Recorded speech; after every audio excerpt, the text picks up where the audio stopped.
Trixie. Yes. I'm probably going to be really excited for the new Sonic movie all week, so anything I might be doing for the rest of this fic might be considered insanity. Right, Trixie will keep an eye on that. Okay, fic. Let's keep going. I know you could do better than this. You're written by a really good author of the Lunaverse. I know you could pull this off. Frozen. When Dizzy woke up the next morning, her first instinct was to pull the covers over her head and go back to sleep. Her limbs felt laden, her head was heavy, and on top of it all, the room was chilly. Poussin's practically brought the whole place. Can't you at least see it? The mailman grumbled to herself. She probably turned down the heat just to spite me. Wicked old nag. It took several minutes before she coaxed herself out of bed. 15 more minutes in the shower before she even felt vaguely equine. Drying herself thoroughly, Charlie had instructed them on how going outside wet could be very dangerous in winter weather. She stumbled down to the entire dining room, pressing a few strands of blonde hair out of her eyes as she did so.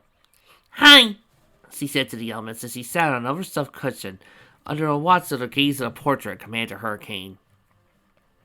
What's going on? Nothing, grunted Raindrops, who was just as tired as she was, just eating. A few more grunts came to Ditzy from around the table, and the mailman decided that maybe eating in silence was preferable. Breakfast was an elaborate frittata served with several ounces of caviar and covered in cheese from a specific breed of East Frederick cows that only produce a few dozen liters of milk a year. The camel server explained how the cheese itself cost about 400 bits per serving, with the caviar another 200 on top of that. But Ditzy didn't care. The meal had no taste at all to her. She was just satisfied when it was done, and the rest of the day could begin. The silent elements followed another server to the front hall, where they got into their coats and went outside. Feisty Poussons waited them, as did the half Wendigo, half full, now wearing a sable cloak studded with diamonds and sapphires perched on her back. Sorry, said Poussons with unusual brusqueness, making Dizzy wonder if she slept too poorly. Unless there's any objections. I recognize those constellations, said Trixie suddenly, gesturing at Ice Heart's cloak. And that's for the Orion quadrant in the night sky. Dizzy rolled her eyes, imitating Luna, of course. Given the historic nature of this meeting, I thought it best for him to look presentable, said Poussons. And while I understand you could have provided some illusionary clothing, I thought it best for him to wear a tailored, hoof-selected outfit instead of chômeur chic. She flipped a wing at Trixie's hand cloak. Now follow me. Can I run in the snow while we go? Asked Ice Heart, genuinely pleading in his voice. I promise I'll keep up and... No, stay on my back until you reach your father, ordered Poussons. Ice Heart's face fell, but he didn't complain. The fight string flew off towards the Wendigo. The elements followed, trudging through the snow, which now reached up to the base of their necks in places. Lizzie thought she heard Trixie muttering something unpleasant, smiled at her in sympathy. Just a little longer, then we're done, right? Right, yeah, Trixie nodded solemnly. I mean, unless he carries a grudge. Otherwise, sure, we're done. Dizzy frowned at herself as she stopped talking.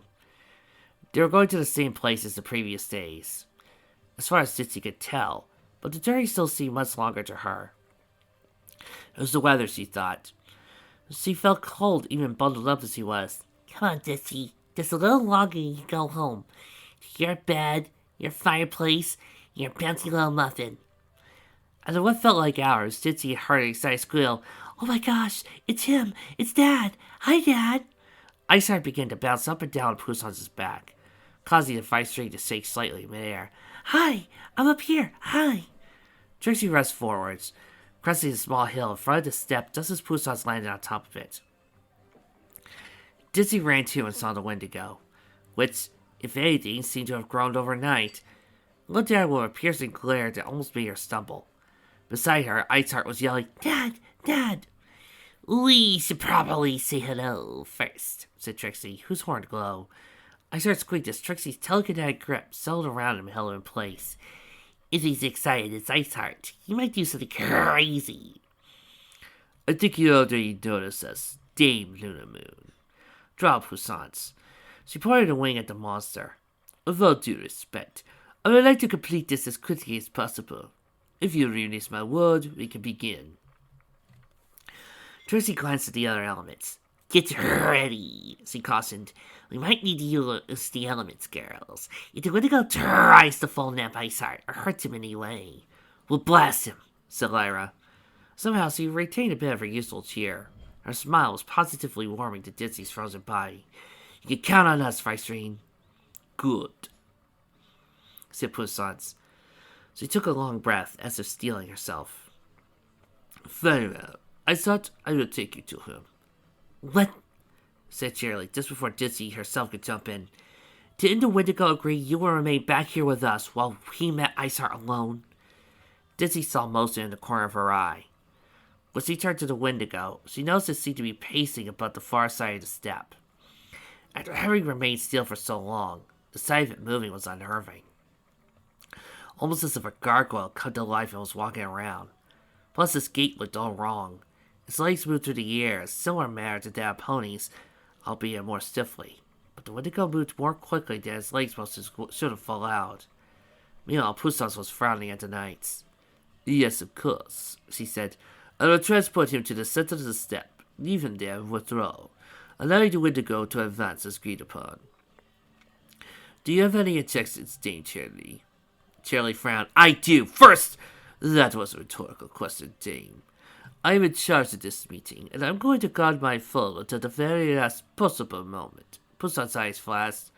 I suppose it might just be a mother's paranoid incidentalities. You're no mother! You're a monster is what you are. Don't even try to call yourself a mother, you bitch! I probably feel more comfortable in my foe by my side for as long as possible. If I cannot defend him during the actual meeting, then I can at very least protect him on the way. Defend me, said Ice Heart. But Auntie, Dad won't hurt me. He loves me. He grinned. I can feel it. He's not mad. He just misses me and wants to be with me. Feel it, asked Trixie. Like you could sense what your father is feeling. Ice Heart looked at her blankly. He's my dad, he said. Of course he loves me and my friends. That's just obvious.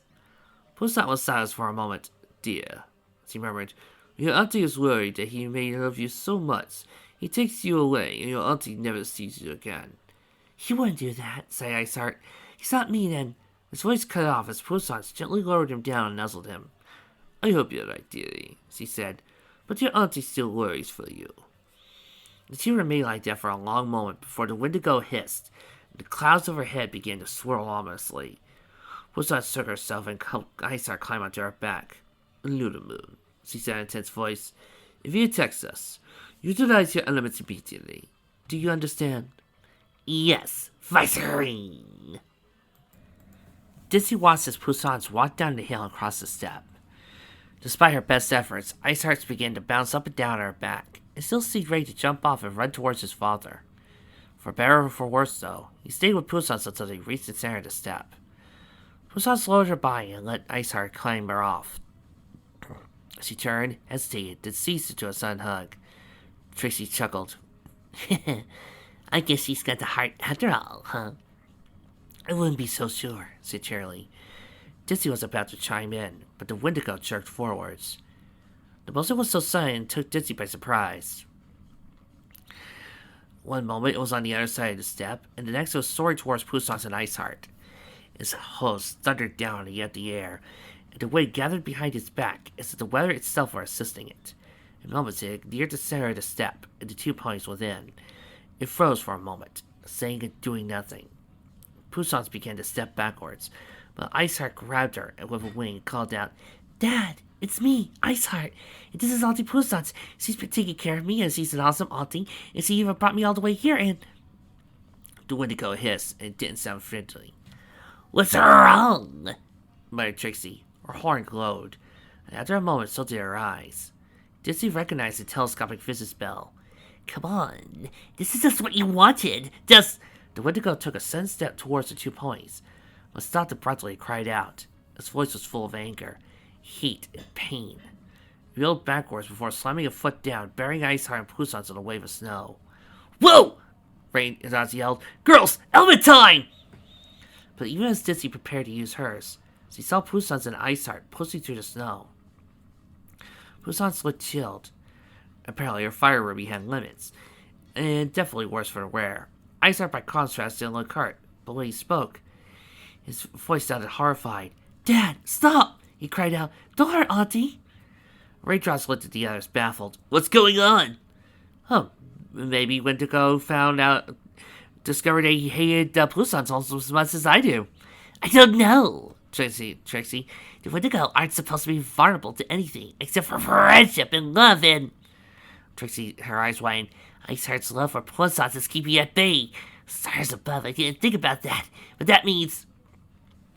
It's going to freeze Poussons solid just to get her out of the way! Yes! Concluded Carrot Top. The Wendigo reared back and then charged, something straight at Poussons, but Ice Heart moved to an end his auntie, and crumbled as if it had slammed into a solid wall before it got close. When it pulled itself up again, Ditsy could see a new crack along the other side of his body. Girls, we need to do something! Right! Trixie held up a crown. Hey, Wendigo, she roared. You blew your chance. Get out of here! It was impossible to tell if the Wendigo understood, but it did look in their direction. He tossed his head disdainfully, and once again turned to Poussons, still shivering and looking sick, and Ice Heart. The elements fired. Ditsy felt a familiar rush through her. Those basic components of magic, triggered by the deep friendship of the 6 ponies who bore their symbols. Her breath left her in a rush, and as if a burst of rainbow blasted out from her and her friends, she almost collapsed. Even though she remained upright, it took a moment before she could raise her head to look down below. The Wendigo was no longer near Poussons and Ice Heart. It had been knocked across the step. When it rose again, it sparred several cracks, some of them overlapping with the old ones. But it still roared, its voice like a winter gale. It moved forwards again. Ice Heart climbed on Pousson's back. The old mare was flying towards the elements, but the wind itself seemed to be fighting them. Why didn't it work? Demanded Raindrops. The Wendigo should be unconscious or dead, not blown back a few feet. I knew we should have brought the user manual, said cheerily. No pony laughed. Carrot Top raised a cautious hoof. Trixie, I'm not sure I'm strong enough for another blast. I know! Let me think. Trixie watched the Wendigo for a moment, before a horn glowed brilliant blue. Well, she said, here goes nothing. I have an idea. Let's sacrifice Feistry to the Wendigo. I mean, it solves all our problems. I get rid of the Feistry, the vault becomes open, and we conveniently lose one of the worst characters in this whole entire fic. I'm not seeing a problem. The illusion appeared on the step before them. It was all 8 ponies, Ice Heart included, leaving, with the Wendigo remaining there. The real monster looked down at it and roared. A gust of wind almost sent Ditsy tumbling down the hill. Dritsy's horn glowed again, the illusion changed. This time, the illusionary Wendigo pursued the retreating ponies, and the elements turned and blasted with their magic. The fake monster broke into thousands of pieces and crumbled to nothing.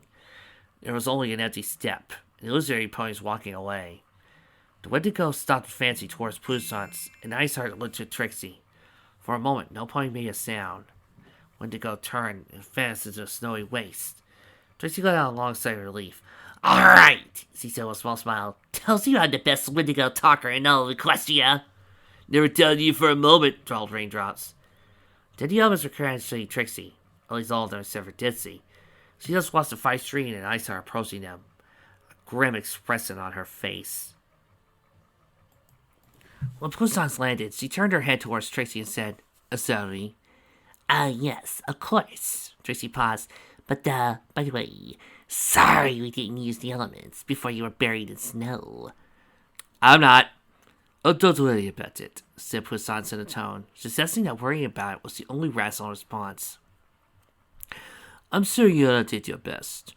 Of course, I do need to mention that in my report, but I assure you Princess Luna is known to be very forgiving.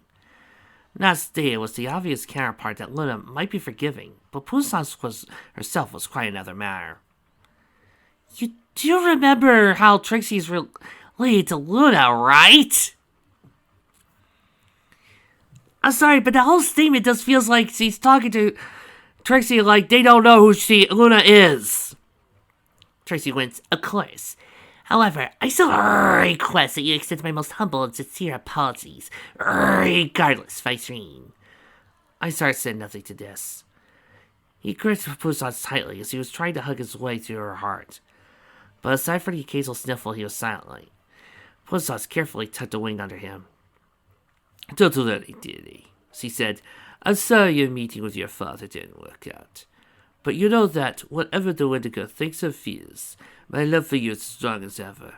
I know, whimpered Ice Heart, but I just wanted you and him to be friends. I wanted to be able to meet with him, and talk with him, and make snow plays with...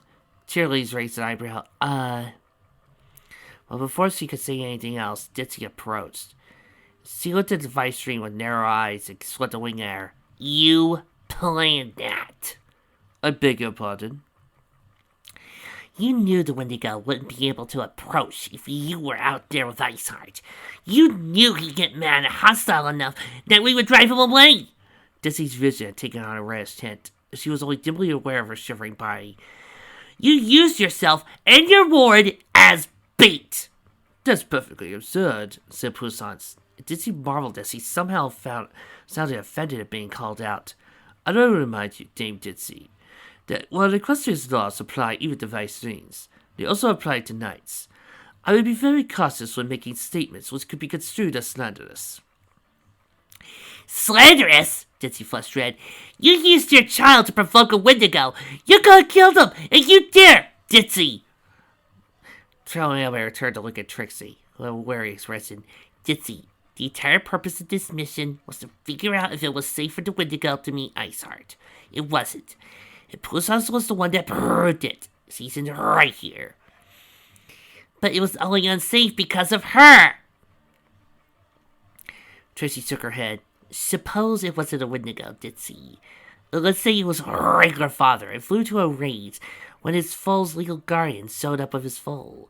Would he not at that point meet with his child, even if the guardian were submissively absent? Were you worried that the father's rage might trigger for another reason? At this time, trigger when there was no pony around to protect the child. Again, I'm with Trixie, Ditz. Ditzy ground her teeth. That's not the same thing. It's entirely the same thing. Oh, you shut up, said Poussin. Or you're saying you'll let your dinky meet with that Wendigo without your protection. The mealmare shook her head. You put your foal in danger, deliberately. I don't care what goal you had. That's... This conversation is pointless. Poussin flew in the air. We will return to the hotel. I will send a message to the princess, informing her of all that has transpired, and then we will leave this town for good. Her gaze drifted to Ditzy. I suggest you stay out of my wing of the hotel, Dame Ditzy. I would hate for your mouth to land you further in trouble. She flew away, with a somber Ice Heart still on her back. Ditzy's scowl ran forward into the snow, falling behind Poussin's but still outdistancing the others. Her vision was still tinged red, and her body shook with cold. She suddenly wanted nothing more than to catch up with Poussin's and destroy the old crone. Nothing else mattered as much as that. She was an evil, wicked, vile old mare, she thought. At some point, he had to stop her. She crested a large hill. She glanced behind herself. Oh, she saw the Wendigo on a distant plain, moving parallel to her. But she blinked till it was gone. She had no more time or energy to worry about it.